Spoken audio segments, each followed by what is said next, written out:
Case کر دیا. اور اگر آپ اپنے گھر کے اندر یہ کہہ دیں اپنے بھائی سے اس کی زمین واپس کر دو نہیں تو میں تمہارے خلاف گواہی دے دوں گا، صرف آپ بول کے دیکھ لیں.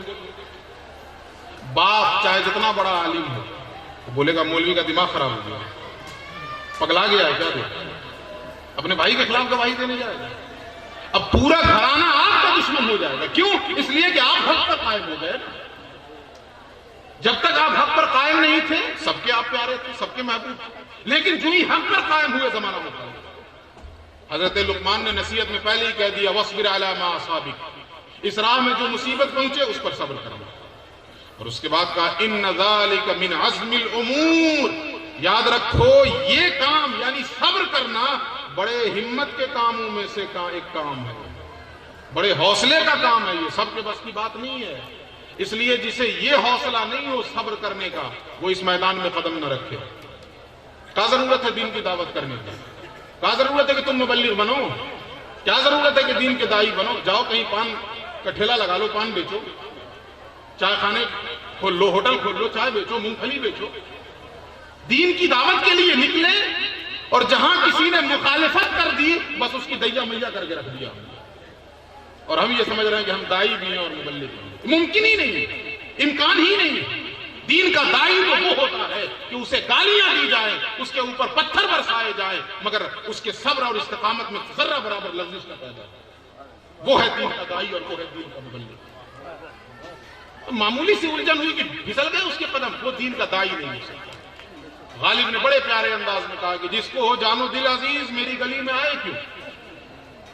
جس کو جانو دل عزیز ہو جائے گا دکان بیچے، چائے بیچے، اس گلی میں کیوں آئے؟ اس گلی میں وہ قدم رکھے جس کے اندر اتنا حوصلہ ہو.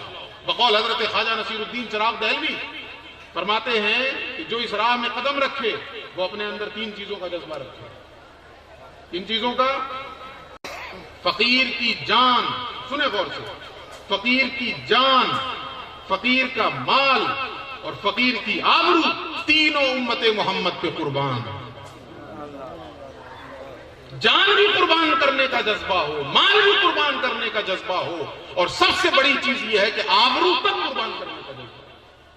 اگر ضرورت پڑے تو آبرو قربان کر دیں. حضور کی امت کے لیے آبرو بھی قربان کر دیں. لیکن ہم تو یہاں ذرا سا یہاں ٹھیس نہیں لگی کہ چراغ پا.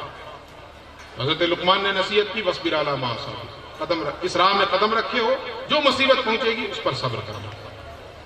اس کے بعد کہا وَلَا تُصَعِّرْ خَدَّكَ لِلنَّاسِ، لوگوں کے سامنے اپنے گال مت کھلاؤ.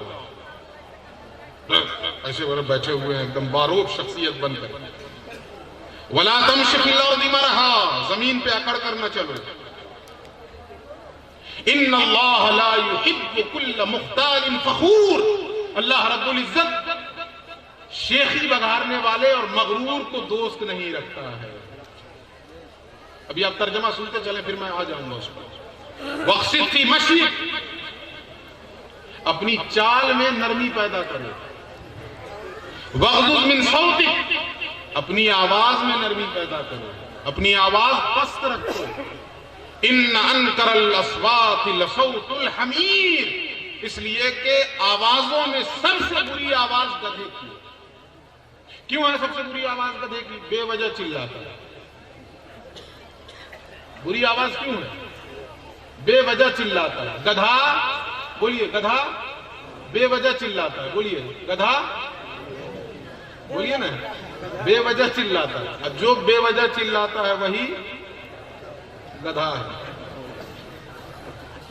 دونوں پہلو، گدھا بے وجہ چلاتا ہے اور جو بے وجہ چلاتا ہے وہی گدھا ہے. اب حضرت لقمان کی یہ نصیحت مکمل ہے. میں نے آپ کو 2 چیزیں بتائی تھی. اللہ رب العزت نے اپنے ان بندوں کو یہ مقام و مرتبہ عطا کیا ہے 2 خوبیوں کی بنیاد پر. خالق سے اپنا رشتہ بہتر ہو، مخلوق سے اپنا رشتہ بہتر ہو. اب ذرا حضرت لقمان کی نصیحت سنیں. خالق سے اپنا رشتہ بہتر ہو، میرے بیٹے اللہ کے ساتھ کسی کو شریک نہ کرنا. خالق سے رشتہ بہتر ہے، اس لیے کہ شرک سب سے بڑا گناہ ہے. میرے بیٹے نماز قائم رکھنا، خالق سے اپنا رشتہ بہتر ہے. یہ کیا ہے؟ خالق سے اپنا رشتہ بہتر ہے. میرے بیٹے بھلائی کا حکم دیتے رہنا، مخلوق سے اپنا رشتہ بہتر ہے۔ برائیوں سے روکتے رہنا مخلوق سے اپنا رشتہ بہتر ہے۔ اپنی چال میں میانہ روی رکھنا مخلوق سے اپنا رشتہ بہتر ہے۔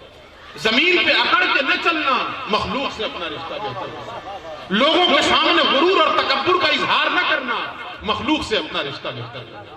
حضرت لقمان جو ایک ولی ہے، وہ ولی اپنے بیٹے کو جو نصیحت کر رہا ہے، اس کی نصیحت میں یہی دو چیزیں تو ہیں، میرے بیٹے اگر تم نے اپنے خالق سے رشتہ بہتر کر لیا اور اللہ کی مخلوق سے رشتہ بہتر کر لیا، جسے اللہ نے جیسے مجھے اپنا محبوب بنایا ہے، تجھے بھی اپنا محبوب بنایا ہے۔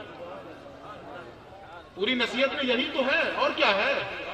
خالق سے اپنا رشتہ بہتر کرو، مخلوق سے اپنا رشتہ بہتر کرو۔ آج افسوس صد افسوس کہ ان دونوں رشتوں میں ہمارے یہاں کمزوری واقع ہوتی ہے۔ نہ تو خالق سے ہمارا رشتہ رہا، نہ مخلوق سے رہا۔ خالق سے بھی رشتہ ہے تو وہ صرف مخلوق کے لیے ہے، ہلا رہے ہیں تصویر تاکہ لوگ دیکھیں تو متوجہ ہو ہماری بات۔ متوجہ کرنے والی ذات اللہ کی ہے۔ وہ دیوانہ جنگل میں بیٹھا ہوگا، اللہ کے لیے اگر عمل کرے گا تو اللہ رب العزت اسے مرجع خلائق بنا دے گا۔ اور ہم ہزاروں اور لاکھوں کی بھیڑ میں بیٹھ کر اگر اللہ اللہ اللہ اللہ اللہ اللہ کرتے رہیں، اگر اللہ کے لیے نہ ہو تو ایک شخص بھی ہماری طرف متوجہ نہیں ہوگا۔ حضرت لقمان نے جو بھی نصیحت کی اس میں یہی چیز تو ہے۔ اچھا، اب اس کو دوسرے لفظوں میں کہہ دوں، علماء کی زبان میں کہہ دوں تو اس کو سن لیجیے آپ۔ یہ تو میں نے صوفیہ کی زبان میں کہا، خالق سے اپنا رشتہ بہتر کرو، مخلوق سے اپنا رشتہ بہتر کرو۔ اب اسی نصیحت کو اور اسی پیغام کو اگر علماء کی زبان میں کہوں تو وہ زبان کیا ہوگی؟ وہ ٹیکنیکل ہوگی۔ سب سے پہلی چیز اصلاح عقائد۔ لا تشرک باللہ ان الشرک لظلم عظیم۔ یہ کیا ہے؟ عقیدہ درست کرو، اللہ کے ساتھ کسی کو شریک نہ کرنا، اس لیے کہ شرک سب سے بڑا گناہ ہے۔ اس کا تعلق عقیدے سے ہے کہ عمل سے ہے؟ عقیدے سے ہے۔ اچھا، یا بنی اقیم الصلاۃ وامر بالمعروف وانہی عن المنکر۔ اصلاح اعمال، اصلاح عقائد کے بعد اصلاح اعمال۔ صرف عقیدہ درست کرنے سے کام نہیں چلے گا، اپنے اندر عمل کا نور بھی پیدا کرو۔ آج بڑے دکھ کے ساتھ میں یہ کہہ رہا ہوں، ہمارے اسٹیج سے کہا جا رہا ہے نماز پڑھنے سے کیا ہوتا ہے؟ عقیدہ درست کرو۔ یہ شریعت کی توہین ہے، یہ استخفاف شرع ہے، یہ مردود زمانہ ہے ایسا شخص جو یہ بولتا ہے کہ نماز سے کیا ہوتا ہے۔ نبی فرماتے ہیں جعلت قرۃ عینی فی الصلاۃ، نماز میں میری آنکھوں کی ٹھنڈک بنائی ہوئی ہے۔ تو کہنے والا کہتا ہے نماز سے کیا ہوتا ہے؟ عقیدے کی درستگی کے پیغام دینے کا یہ مطلب نہیں ہے کہ آپ عمل پہ پردہ ڈالیں۔ ساری چیزیں ایک ساتھ ہونی چاہیے۔ لقمان نے اپنے بیٹے کو نصیحت کی، سب سے پہلی نصیحت اصلاح عقیدہ، عقیدہ درست کرو۔ اور عقیدے کے بعد یہ نہیں کہہ دیا جاؤ اچھا ہوا سانڈ کی طرح گھومتے رہو، نہیں، اقیم الصلاۃ، نماز قائم کرو، وامر بالمعروف، بھلائی کا حکم دو، ونہی عن المنکر، برائیوں سے روکو، اصلاح اعمال۔ اور اس کے بعد جو دو آیتوں میں نصیحت ہے وہ کیا ہے؟ اصلاح اخلاق۔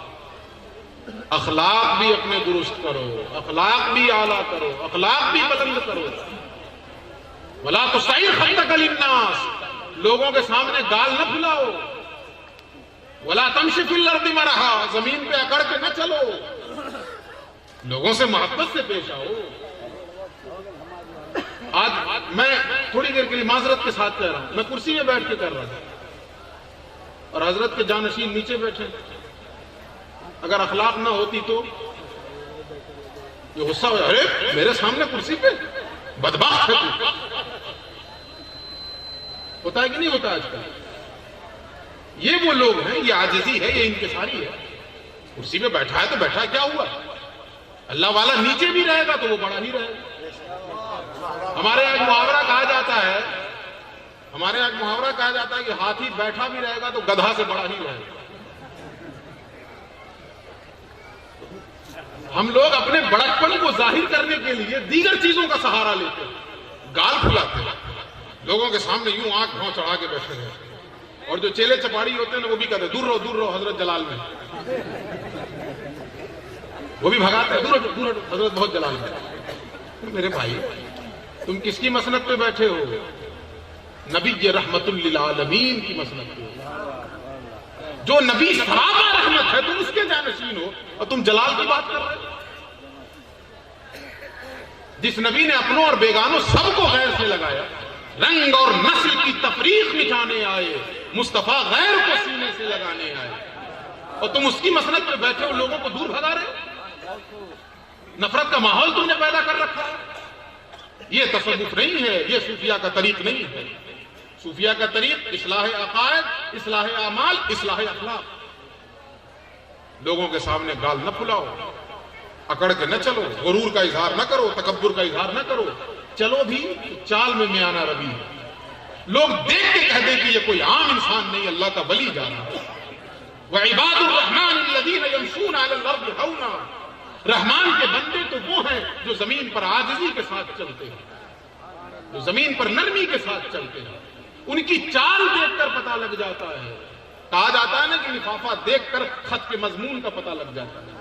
تو اللہ والوں کی چال دیکھ کر پتہ لگ جاتا ہے کہ یہ للو کلو نہیں، اللہ کا ولی ہے، یہ اللہ کا دوست ہے۔ اور جو غرور میں آئے، سینہ چوڑا کر کے آئے، تو ہم نے بھی کچھ کتابیں پڑھی ہیں، ہم کو سمجھ میں آ جاتا ہے۔ آپ جتنے جھرمٹ میں آوے ہیں، جتنے نعروں کی استقبال کے ساتھ آوے، ہمیں پتہ چل جاتا ہے کہ آپ کس کھیت کی مولی ہیں۔ ہمارے سامنے پیمانہ اللہ کی کتاب اور رسول اللہ کی حدیث ہے۔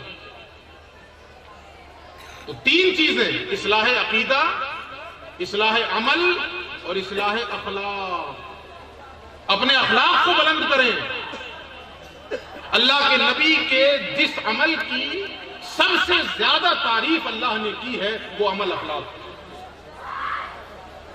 جیسی تعریف اللہ نے اپنے حبیب کے اخلاق کی ہے، ویسی تعریف اللہ نے اپنے نبی کے کسی عمل کی نہیں کی۔ یاد کر لیں اس بات کو۔ اور قسم کھا کے اللہ فرماتا ہے، نون والقلم وما یسطرون ما انت بنعمت ربک بمجنون وان لک لاجرا غیر ممنون وانک لعلی خلق عظیم۔ اللہ قسم کھا رہا، اور کس چیز کی قسم؟ اللہ فرماتا ہے نون والقلم وما یسطرون، قسم ہے مجھے قلم کی اور اس کی تحریر کی۔ اور سارا نظام کائنات اسی قلم اور اس کی تحریر پہ ہی تو چل رہا ہے۔ یہ قلم کون ہے؟ کہ ہمارا والا قلم نہیں ہے، اس کی تحریر کیا ہے؟ تقدیر۔ جس قلم سے تقدیر لکھی گئی ہے کائنات کی، اس قلم اور اس کی تحریر کی قسم کھا رہا ہے اللہ رب العزت۔ اور اس کے بعد اللہ فرماتا ہے انک لعلی خلق عظیم، میں اتنی بڑی قسم کھا کے کہہ رہا ہوں کہ میرے مصطفیٰ آپ کے اخلاق بہت اعلیٰ ہیں، بہت اونچے ہیں، بہت ارفع۔ آج اسی نبی کا ماننے والا اخلاق سے پورا اور اخلاق سے پیدل ہے۔ کہاں سے آئے صدا لا الہ الا اللہ؟ یاد رکھیں، صوفیاء کرام نے جو لوگوں کے دلوں میں ایمان کا نور جگمگایا ہے، صرف اور صرف اخلاق کی وجہ سے۔ صاحب فیوض لامتناہی، سیدی و مولائی، محبوب الہی حضرت خواجہ نظام الدین اولیاء رحمۃ اللہ علیہ کا ایک مرید تھا، اور اس مرید کا ایک پنڈت دوست تھا۔ تو وہ مرید اپنے پنڈت دوست کو لے کر ایک دن حضرت کی محفل میں آیا اور محبوب الہی سے کہنے لگا کہ حضور آپ کہہ دیں تو یہ میرا پنڈت دوست ایمان لے آئے۔ سنیں، دل کے کانوں سے سنیں۔ کہا حضور آپ کہہ دیں تو میرا یہ دوست پنڈت ہے جو ایمان لے آئے۔ اتنا سننا تھا کہ محبوب الہی زار زار رونے لگے۔ لوگوں نے سبب پوچھا، انہوں نے کہا حضور روتے کیوں ہیں؟ فرمایا روتا اس لیے ہوں کہ ابھی میرا اخلاق حضور کے اخلاق کے مماثل نہیں ہوا ہے، ابھی میرے اخلاق میں نبی کے اخلاق کی بو نہیں پائی جا رہی ہے۔ اس لیے کہ اگر نبی کے اخلاق کی بو پائی جاتی تو مجھے کہنا نہیں پڑتا، میرے اخلاق کو دیکھ کر یہ شخص مسلمان ہو جاتا۔ ابھی تو یہ برا وقت ہے کہ مجھے کہنا پڑے گا، کاش میرا اخلاق اتنا بلند ہوتا، میرا اخلاق اور کردار اتنا اعلیٰ ہوتا کہ لوگ دیکھ کر کلمہ پڑھ لیتے۔ آج اسی کی تو کمی ہے ہمارے یہاں۔ حضرت لقمان نے نصیحت کی، اس میں تین چیزیں، اصلاح عقیدہ، اصلاح اعمال اور اصلاح اخلاق۔ اور میں نے اس کو شارٹ کر کے دو چیز میں آپ کو بتایا تھا کہ ہم اللہ کے محبوب ہو سکتے ہیں، اس کی دوستی کے لائق ہو سکتے ہیں، شرط یہ ہے کہ دو چیزیں اپنے اندر پیدا کریں، خالق سے ہمارا رشتہ بہتر ہو جائے اور مخلوق سے ہمارا رشتہ بہتر ہو جائے۔ اس تعلق سے میں نے ایک آیت اور پڑھی تھی، اس کو بھی سن لیں آپ۔ اللہ فرماتا وَاعْبُدُوا اللَّهَ، اور بڑی تفصیلی آیت ہے یہ، سن لیں اس کو غور سے آپ۔ قرآن میں ہر چیز ہے، لیکن افسوس کہ ہم لوگ قرآن بولتے ہی نہیں، ہم لوگ قرآن نہیں بولتے۔ ایک حدیث یہاں پہ سنا دوں آپ کو، اللہ کے نبی فرماتے ہیں جس نے قرآن کو ذریعہ تبلیغ بنایا، جس نے قرآن کو ذریعہ ہدایت بنایا، وسیلہ ہدایت بنایا، کسی کی ہدایت ہو یا نہ ہو، اس کی ہدایت ہو چکی جو قرآن کے ذریعے دوسروں کو ہدایت دینے کی کوشش کرے، جو قرآن کے ذریعے تبلیغ کرنے کی کوشش کرے، قرآن کے ذریعے اللہ کا دین پہنچانے کی کوشش کرے۔ آج بہت بڑی خرابی ہمارے یہاں یہ پیدا ہوئی کہ ہم قرآن سے دور ہوئے۔ اللہ فرماتا وَاعْبُدُوا اللَّهَ وَلَا تُشْرِكُوا بِهِ شَيْئًا، اللہ کی عبادت کرو اور اللہ کے ساتھ کسی کو شریک نہ ٹھہراؤ۔ یہ کیا ہو گیا؟ خالق سے رشتہ بہتر ہے۔ یہ ہوا کہ نہیں؟ اللہ کی عبادت کرو اور اللہ کے ساتھ کسی کو شریک نہ ٹھہراؤ، یہ خالق سے رشتہ بہتر ہوا۔ اچھا اب آگے سنیں، تفصیل سے سنیں، ایک ایک لفظ سنیں۔ وَبِالْوَالِدَيْنِ إِحْسَانًا، اور اپنے والدین کے ساتھ بھلائی کریں۔ اچھا اب ذرا مجھے یہ بتا دیں آپ میں سے کوئی شخص، والدین اگر مومن ہوں تو بھلائی کیا جائے اور کافر ہوں تو نہیں کرنا ہے، ہر حال میں کرنا ہے۔ اللہ نے کیا کہا ہے ذرا سن لیں آپ۔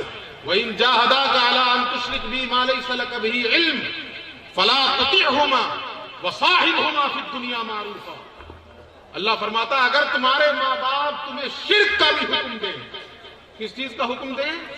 شرک کا، تو ظاہر ہے شرک کا حکم دینے والا خود مشرک ہوگا، مومن تو نہیں ہوں گے نا ماں باپ، جو شرک کا حکم دیں گے وہ خود مشرک ہوں گے۔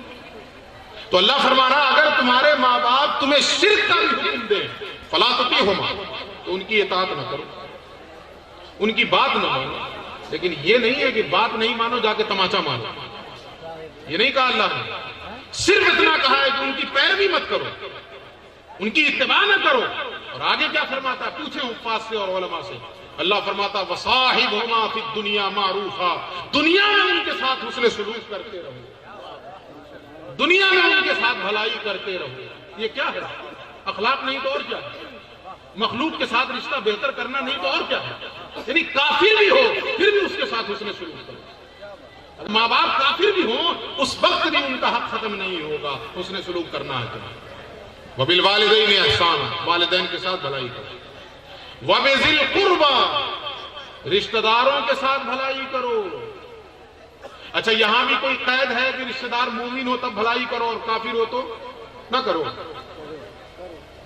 کوئی بھی ہو رشتہ دار ہے بھلائی کرو۔ وَالْيَتَامَى، یتیموں کے ساتھ بھلائی کرو۔ یہ سب مخلوق کے ساتھ بہتر رشتہ۔ یتیم میں بھی کوئی قید ہے کہ یتیم اگر مومن ہو تو بھلائی کرو اور کافر ہو تو؟ کوئی قید ہے نہیں، کوئی بھی ہو بھلائی کرو۔ والمساکین، مسکینوں کے ساتھ بھلائی کرو۔ دیکھیں کیسے کھولا اللہ رب العزت نے۔ والجار ذی القربى، اور اس پڑوسی کے ساتھ بھلائی کرو جو قریبی ہو۔ والجار الجنب، اور اس پڑوسی کے ساتھ بھی بھلائی کرو جو دور ہو۔ اب قریب اور دور اس کو سمجھ لیں آپ۔ اللہ کے نبی نے قسم کھا کے فرمایا، 3 مرتبہ قسم کھائی، واللہ لا یؤمن، واللہ لا یؤمن، واللہ لا یؤمن، اللہ کی قسم وہ مومن نہیں، اللہ کی قسم وہ مومن نہیں، اللہ کی قسم وہ مومن نہیں۔ 3 مرتبہ قسم کھائی۔ صحابہ کانپ گئے، کون ہے ایسا بدبخت جس کے بارے میں حضور قسم کھا کے کہہ رہے ہیں وہ مومن نہیں، وہ مومن نہیں، وہ مومن نہیں؟ قیل من یا رسول اللہ، پوچھا گیا یا رسول اللہ کون، وہ کون ہے بدبخت جس کے بارے میں آپ قسم کھا کے کہتے ہیں وہ شخص مومن نہیں ہے؟ نبی فرماتے ہیں اللہ کی قسم وہ مومن نہیں ہے جس کی تکلیف سے اس کا پڑوسی محفوظ نہیں ہے۔ ٹٹول لیں اپنے ایمان کو۔ مولوی صاحب کے فتوے کا بہت ڈر رہتا ہے، نبی کے فتوے کا کوئی خوف نہیں ہے، نبی کے فتوے کا کوئی ڈر نہیں ہے۔ نبی نے صاف لفظوں میں کہہ دیا وہ مومن نہیں، اور قسم کھا کے کہا اللہ کی قسم وہ مومن نہیں ہے جس کے ضرر سے اور جس کی تکلیف سے اس کا پڑوسی محفوظ نہیں ہے۔ اب پڑوسی کون ہے یہ بھی سن لیں۔ علماء نے وضاحت کی ہے اس کی، کون لوگ ہیں پڑوسی؟ میرے گھر سے 40 گھر سامنے، 40 گھر پیچھے، 40 گھر دائیں، 40 گھر بائیں میرا پڑوسی۔ ابھی تو آپ ایک کے گھر میں پریشان ہیں۔ میرے گھر کے سامنے 40 گھر، پیچھے 40 گھر، دائیں 40 گھر اور بائیں 40 گھر، یہ میرا پڑوسی ہے۔ اگر اب قرآن کیا سنیں، والجار ذی القربى والجار الجنب، جو قریب کا پڑوسی ہے اس کے ساتھ بھی بھلائی کرو، جو دور کا پڑوسی ہے اس کے ساتھ بھی بھلائی کرو۔ اچھا یہ بات آپ سمجھیں، آج کی دنیا کہتی ہے کہ دنیا جو ہے نا عالمی گاؤں میں تبدیل ہو گئی۔ آج سائنس نے اتنی ترقی کی کہ ہر انسان کہتا ہے کہ دنیا عالمی گاؤں میں تبدیل ہو گئی۔ میں یہاں بیٹھ کر اس وقت امریکہ میں کیا ہو رہا ہے دیکھ سکتا ہوں کہ نہیں؟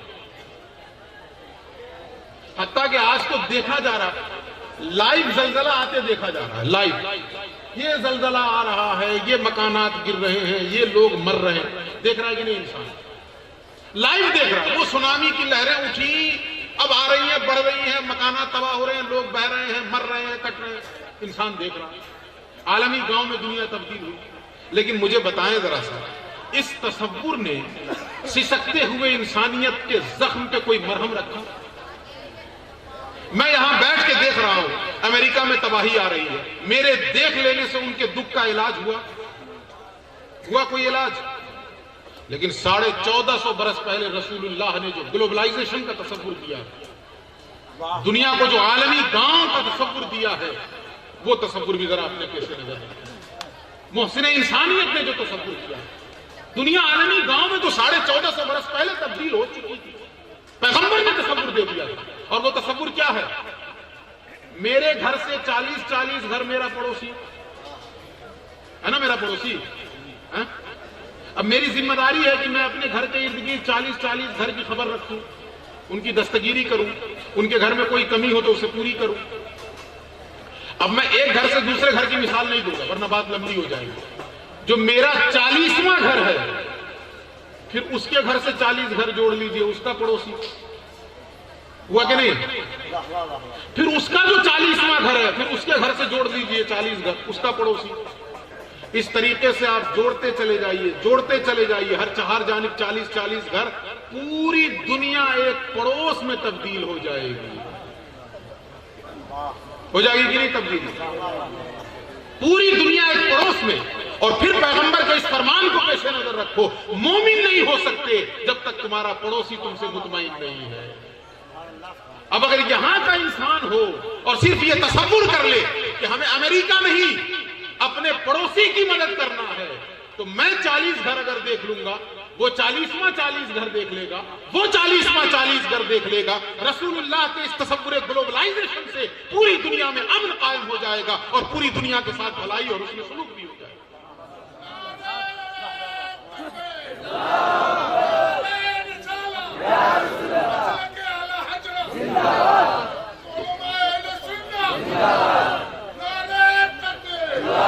یہ تصور ہے صوفیہ کا، مخلوق کے ساتھ بھلائی، مخلوق کے ساتھ بھلائی۔ تو اللہ نے فرمایا قریب کے پڑوسی کے ساتھ اس نے سلوک کرو، دور کے پڑوسی کے ساتھ اس نے سلوک کرو۔ اس کے بعد کیا ہے؟ وَالصَّاحِبِ بِالْجَنْبِ۔ اللہ اکبر، کتنی بڑی بات کہہ دی اللہ نے۔ جو تمہارا پہلو کا پڑوسی ہے اس کے ساتھ بھی حسن سلوک کرو۔ اب پہلو کا پڑوسی کون ہے اس کو سن لیجیے۔ آپ سفر کرتے ہیں نا، ٹرین میں، بس میں، گھنٹہ 2 گھنٹے کا آپ کا سفر ہوتا ہے، آپ کی بغل والی سیٹ پر جو بیٹھا ہوا ہے وہ ہے وَالصَّاحِبِ بِالْجَنْبِ، وہ آپ کے پہلو کا پڑوسی ہے، آپ کی اسلامی ذمہ داری ہے۔ 1 گھنٹہ اگر وہ آپ کے ساتھ سفر میں ہے تو یہ 1 گھنٹہ آپ اس کے ساتھ اس نے سلوک کریں، یہ آپ کی اخلاقی ذمہ داری ہے۔ اور اگر ایسا نہیں کر رہے ہیں تو شرعی مجرم ہیں، اللہ کے مجرم ہیں، رسول کے مجرم ہیں۔ وَالصَّاحِبِ بِالْجَنْبِ، جو پہلو کا پڑوسی ہے اس کے ساتھ بھی حسن سلوک کرو۔ ہمارا کوئی تصور بھی ہوتا ہے ٹرین میں سفر کرتے وقت، اگر ہم نے دیکھ لیا بغل میں کہ چندن ٹیکا کیے ہوئے بیٹھا ہے تو ہم ایسے منہ گھما کے بیٹھے رہتے ہیں. تم نے اس کے ساتھ حسن سلوک کیوں نہیں کیا؟ تم حسن سلوک کر دیتے اسلام پہنچ جاتا اس تک. تم اس کے ساتھ بھلائی کر دیتے اسلام پہنچ گیا. زبان سے کہنے کی بھی ضرورت نہیں ہے, زبان سے تبلیغ کرنے کی بھی ضرورت نہیں ہے. وہ صاحب بالجم, پہلو کے پڑوسی کے ساتھ حسن سلوک اگر ہم نے کر دیا اسلام پہنچ گیا. اب وہ جب تاریخ رات کی تنہائی میں جائے گا سوچے گا تھوڑی دیر کے لیے, یار وہ مولوی تھا جسے ہم نفرت کی نگاہ سے دیکھ رہے تھے, وہ خود کھڑا ہو گیا اور اس نے مجھے اپنی سیٹ دے دی. اسلام پہنچ گیا کہ نہیں پہنچ گیا؟ لیکن ہم دیتے نہیں. کیسے دیں گے؟ یہ تو چندن ٹیکا والا ہے. ہم اپنے ٹانگ پہ ٹانگ چڑھا کے بیٹھے ہوئے. اگر ہم نے اسے سیٹ دی ہوتی, بالخصوص ہم لوگ, کیونکہ ہمارے پاس تو آئیڈینٹی ہے نا, شناخت ہے مکمل کہ ہم عالم ہیں, مولوی ہیں, مسلمان ہیں. اگر ہم جیسے لوگ کسی اپنے سے بڑے عمر یا چھوٹے ہی والے عمر والے کو اگر اپنی سیٹ چھوڑ کے کھڑے ہو جائیں اور اسے کہتے ہیں آپ بیٹھ جاؤ, اسلام پہنچ گیا کہ نہیں؟ اس کے ذہن سے اسلام کے تعلق سے جو غلط فہمی رہی ہوگی وہ نکل جائے گی کہ نہیں نکل جائے گی؟ RSS نے یا اس طرح کی تنظیموں نے جو ذہن میں بنایا ہوگا کہ نہیں مسلمان بڑا یہ ہوتا ہے, بڑا کرور ہوتا ہے, بڑی نفرت ہوتی ہے اس کے اندر, آپ کا صرف ایک معمولی سا عمل اس کے ذہن سے ساری خرافات کو دور کر دے گا. کہہ دے گا نہیں, وہ شخص اس بات پر آمادہ ہو جائے گا کہ نہیں, ہم تک جو پیغام پہنچایا گیا تھا وہ سارا منفی تھا. اسلام تو محبتوں کا مذہب ہے, امن کا مذہب ہے. وَالصَّاحِبِ بِالْجَنْبِ, جو تمہارے پہلو کا پڑوسی ہو. آپ یہاں بیٹھے ہوئے نا, ہر آدمی یہ سوچے کہ میرے ارد گرد جو بیٹھا وہ میرا پہلو کا پڑوسی ہے. تھوڑی دیر کے لیے اس کے ساتھ اس نے سلوک کر لیں, تھوڑی دیر کے لیے اس کے ساتھ بھلائی کر لیں. یہی تو رسول اللہ کی سنت ہے. پڑوسی کے ساتھ تو کرتے ہی تھے, اور تھوڑی دیر کے لیے اگر موقع مل جاتا تھا حضور اس کے ساتھ بھی اس نے سلوک کر دیا. اس کے بعد اللہ فرماتا ہے وابن السبیل, اور مسافر کے ساتھ اس نے سلوک کرو. وما ملکت ایمانکم, اور اپنے غلام اور اپنی باندیوں کے ساتھ اس نے سلوک کرو. تو آپ کہیں گے کہ جی آج تو کوئی غلام ہے نہیں, آج تو کوئی باندی ہے نہیں, سرونٹ تو ہیں, نوکر تو ہیں, ٹھیک ہے غلام نہیں ہے, ٹھیک ہے کوئی باندی نہیں ہے, لیکن گھروں میں نوکر تو ہو رہے ہیں نا آج. اللہ کا فرمان ہے تم اللہ کے محبوب بن ہی نہیں سکتے ہو جب تک کہ اپنے نوکروں کے ساتھ بھی تمہارا رویہ بہتر نہ ہو. اپنے نوکروں کے ساتھ بھی میٹھی زبان استعمال کرو, شیریں زبان استعمال کرو. ان بزرگوں کی تاریخ پڑھ لیں کہ ان کا کردار اپنے نوکروں کے ساتھ کیا تھا. ان کا کردار کیا تھا اپنے نوکروں کے ساتھ. حضرت محبوب الہی جب پہلی مرتبہ گئے اجودھن حضرت بابا صاحب کے یہاں, تو بابا صاحب نے اپنے خادم سے پہلے ہی کہہ دیا کہ دیکھو ملا نظام الدین آ رہے ہیں, ان کے لیے چارپائی کا انتظام کر دو. یہ کہا آپ نے. الفاظ میں بھول رہا ہوں جو جن الفاظ سے مخاطب کیا تھا, اصل وہی بتانا تھا لیکن میں الفاظ بھول رہا ہوں کیونکہ وہی معنی تھا. اپنے خادم کو کس طرح خطاب فرما رہے ہیں, عزت دے رہے ہیں, عزتوں کی مسند پہ بٹھا رہے ہیں. بہرحال یہ کہ اس نے چارپائی کا, اب یہاں پہ ایک دوسری بات ہے وہ بھی عرض کر دوں چونکہ واقعہ آ گیا, تو چارپائی کا انتظام کر دیا. اب پہنچے حضرت خواجہ نظام الدین اولیاء, تو خادم نے کہا حضور آپ چارپائی پر آرام فرما. تو کہا نہیں نہیں, میں بھی آپ سب لوگوں کے ساتھ ہی زمین پر لیٹوں گا. خادم ہی تھا نا وہ شخص, نوکر ہی تھا نا خانقاہ کا, لیکن کہا نہیں تمہارے ساتھ میں بھی زمین پر لیٹوں گا. اب نوکر بھی کتنا اعلیٰ تھا, اس نے کہا نہیں حضور شیخ کا حکم ہے آپ کے لیے چارپائی کا انتظام کیا جائے. شیخ نے فرمایا ہے کہ چارپائی کا انتظام کر دو. حضرت محبوب الہی فرماتے ہیں اچھا شیخ کا حکم ہے, انداز دیکھیں ان کا. تو کہا اچھا شیخ کا حکم ہے تو لو چارپائی پہ سوتا ہوں. چارپائی کو آپ نے یوں پلٹ دی اور الٹی چارپائی کو زمین کے لیول میں کر کے خود اس پر سو گئے. رند کے رند رہے, ہاتھ سے بندہ نہ گئے. شیخ کے حکم کی تعمیل بھی تکبیر, نعرے رسالت, عرص مقدس.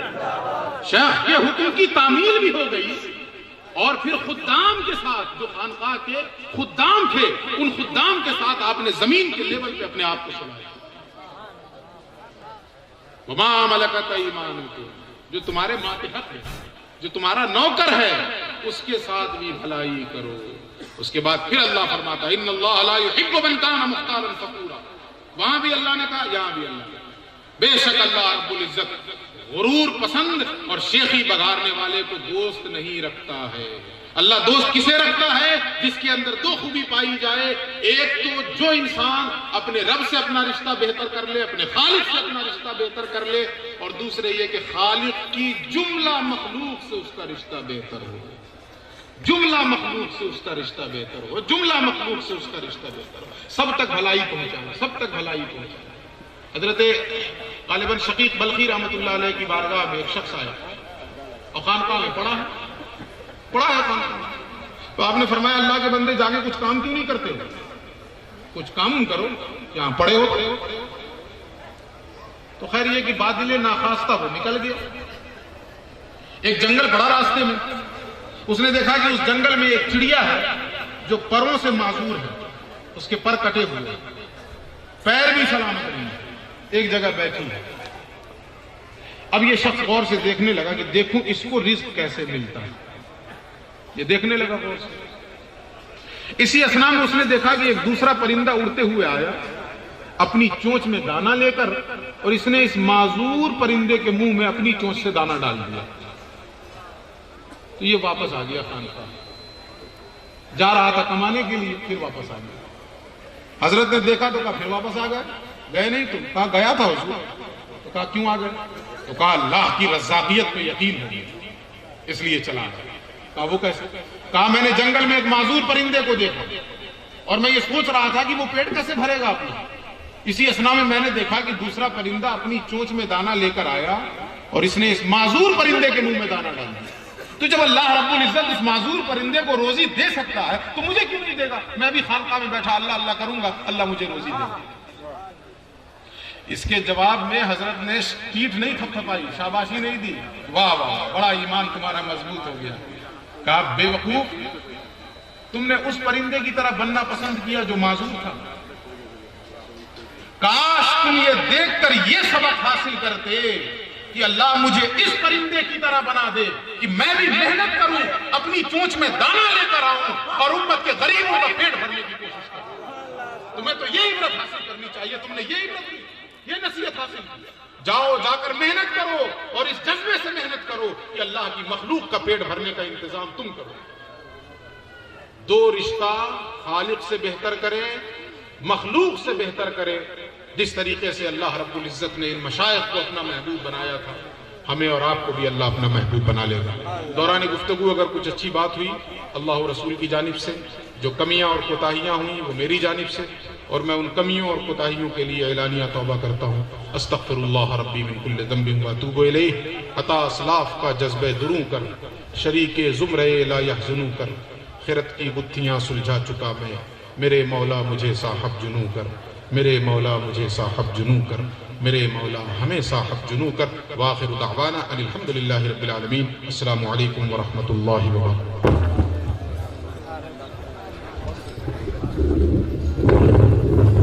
فیضان ہم شبیہ غوث اعظم، نعرہ تکبیر، نعرہ رسالت.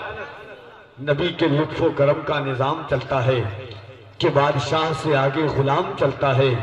یا رسول اللہ تیرے کرم سے ہے لفظوں کی آبرو، ورنہ کلیم کون ہے کس کا کلام چلتا ہے.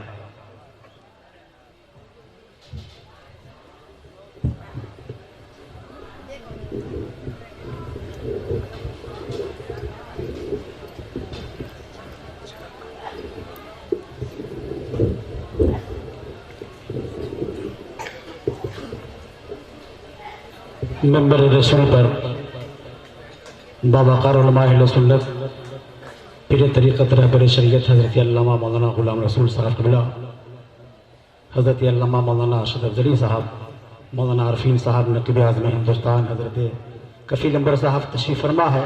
حضرات ذرا ماحول بنائیے، وہی ماحول بنائیے جو شروع میں آپ نے ماحول بنایا تھا. درود شریف پڑھے بڑی تیزی کے ساتھ. اللہم صلی علی سیدنا مولانا محمد بارک وسلم. صلاۃ و سلام علیک یا رسول اللہ، صلاۃ و سلام علیک یا حبیب اللہ صلی اللہ تعالیٰ علیہ وسلم. ان لوگوں کو ذرا اٹھا دیجیے. ہاں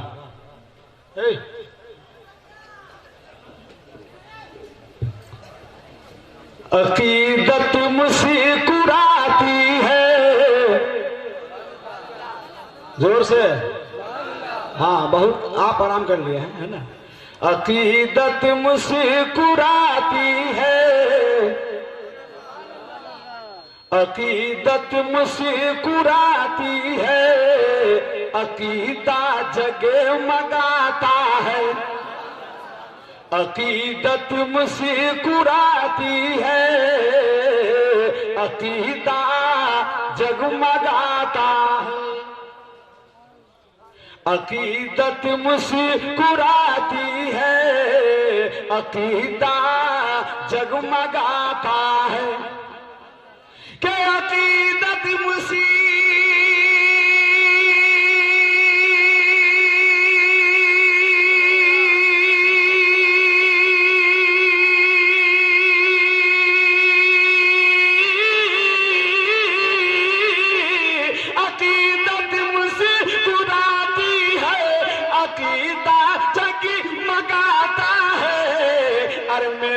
لب پہ تقی کا جب ترانہ جگمگاتا ہے میرے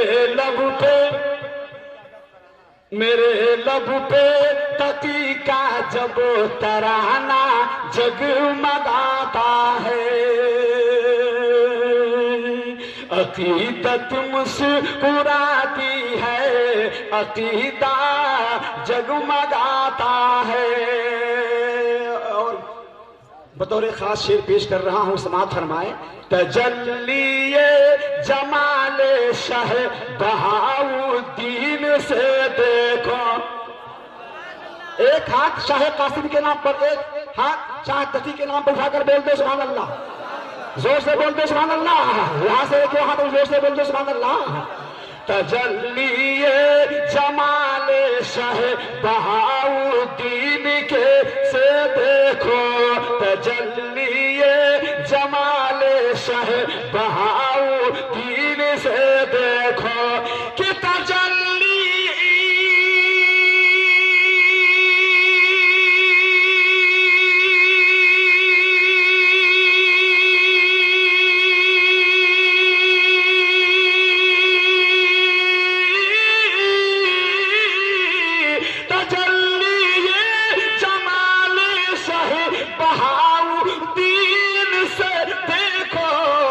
سرحیا میں تقی کا خان وعدہ جگمگاتا نعرہ رسالت عرس سرکار تقی سرحیا میں تقی کا خان وعدہ پورا مجمع بولے جگمگاتا ہے زور سے بولیے اور زور سے سرحیا میں تقی کا خان وعدہ جگمگاتا ہے. سید مخصوص صاحب بلا دعاؤں کے ساتھ شعر سماعت فرمائیں کہ میرے ایمان پہ حملہ وہاں بھی کر نہ پائے گا میرے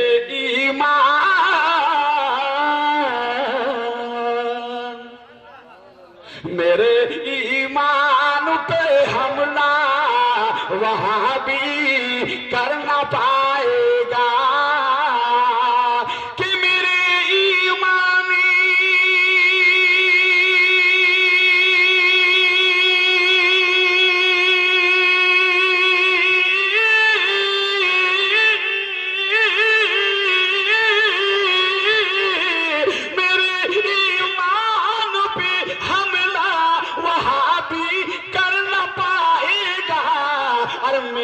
ہاتھوں میں نقش بند سجدہ جگمگاتا ہے میرے ہاتھوں میں نقش بند سجدہ جگمگاتا ہے میرے ہاتھوں میں نقش بند سجدہ جگمگاتا ہے. صاحب سجادہ علامہ غلام رسول صاحب قبلہ تشریف فرما ہے. دعاؤں کے ساتھ پرویز بھائی ارشد صاحب ماشاءاللہ تشریف لے آئے. میں سمجھ رہا تھا انشاءاللہ ضرور آئیں گے بڑے اچھے ہیں.